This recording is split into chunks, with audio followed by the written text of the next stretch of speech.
রাত পোহালেই ভোটের ফল প্রকাশ, আর high voltage কেন্দ্রগুলোর মধ্যে যাদবপুর লোকসভা কেন্দ্র কিন্তু হাই ভোল্টেজ কেন্দ্র। তো আপনার কি মনে হচ্ছে, যাদবপুরে কি ফুলের বদল হতে পারে?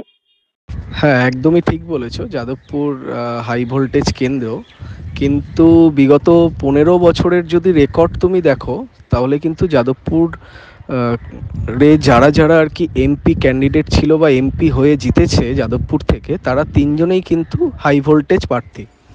অর্থাৎ 2009-এ আসি আমি, কবির সুমন ছিল, 50% ভোট শেয়ার পেয়েছিল। 2009-এর পরে 2014, সেখানে ছিল হচ্ছে Saugata Basu, approximately 46% vote share ছিল। তারপরে 2019-এ ছিল মিমি চক্রবর্তী, সেও একজন হাই প্রোফাইল ক্যান্ডিডেট। তিনজন ক্যান্ডিডেটকে আমরা যা দেখলাম যাদবপুরবাসী দেখে অবাকই প্রায়। ভোট হয়ে যাওয়ার পর তিনজন ক্যান্ডিডেটকে কিন্তু একবারের জন্য, তিনজন জয়ী প্রার্থীকে কিন্তু একবারের জন্য যাদবপুরবাসী তাদের পাশে পায়নি। সেই অর্থে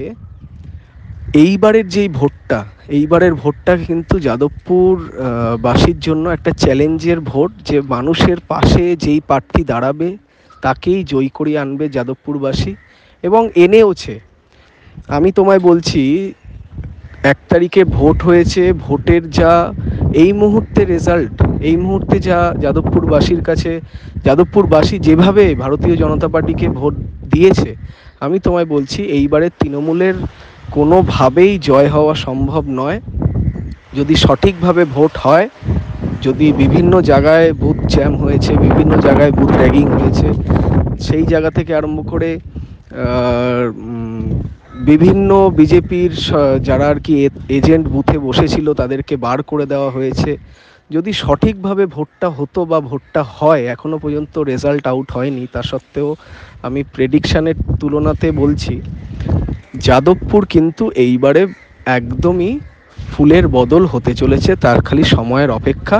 আর যেই প্রার্থী নিজের ধর্মকে অপমান করে, যেই প্রার্থী নিজের ধর্মকে রক্ষা করতে পারে না, হ্যাঁ, শিবলিঙ্গকে নিয়ে উল্টো পাল্টা মন্তব্য সোশ্যাল নেটওয়ার্কে রাখে, তো সেই জায়গা থেকে কোনোভাবেই আমার মনে হয় না যে যে নিজের ধর্মকে রক্ষা করতে পারে না, সে মানুষের ধর্মকে কি করে সম্মান করবে।